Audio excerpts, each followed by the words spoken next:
All right, let's finish the formula sheet. Now I am cheating a little bit. I am putting 8.3 in the first column just for the ease of this video. So this is really the second column of the blank formula study sheet. So 8.3 was all about means, averages.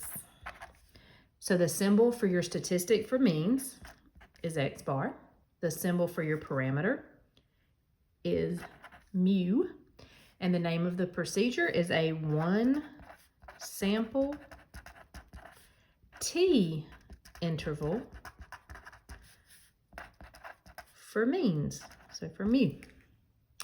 The random condition, so simple random sample, should be stated somewhere in the problem.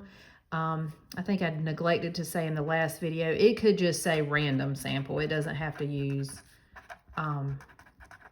the language simple random sample. It could just be a random sample.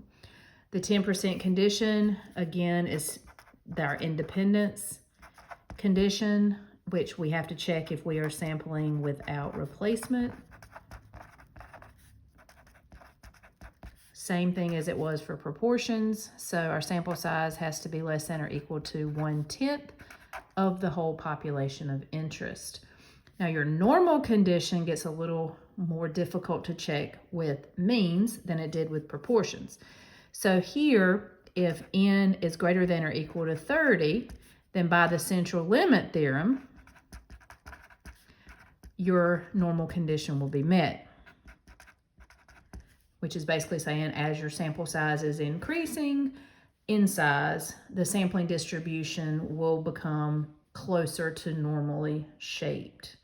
But then if your sample size is less than 30, then you have to check graph of your sample data for outliers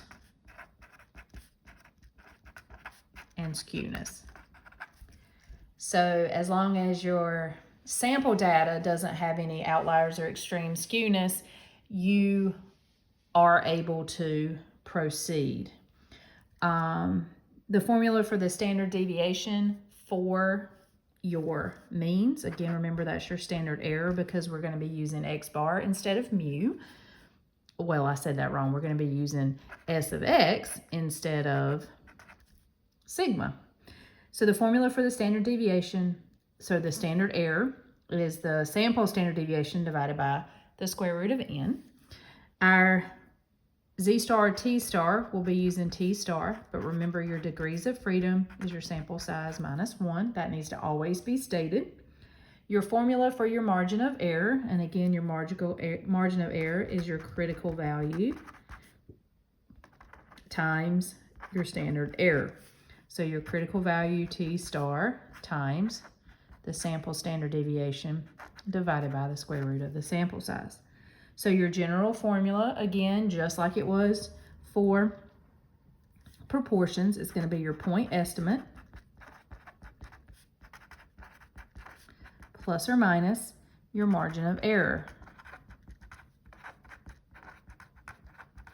So the specific one for means, your point estimate, of course, is going to be your X bar plus or minus your critical value times the standard error for means.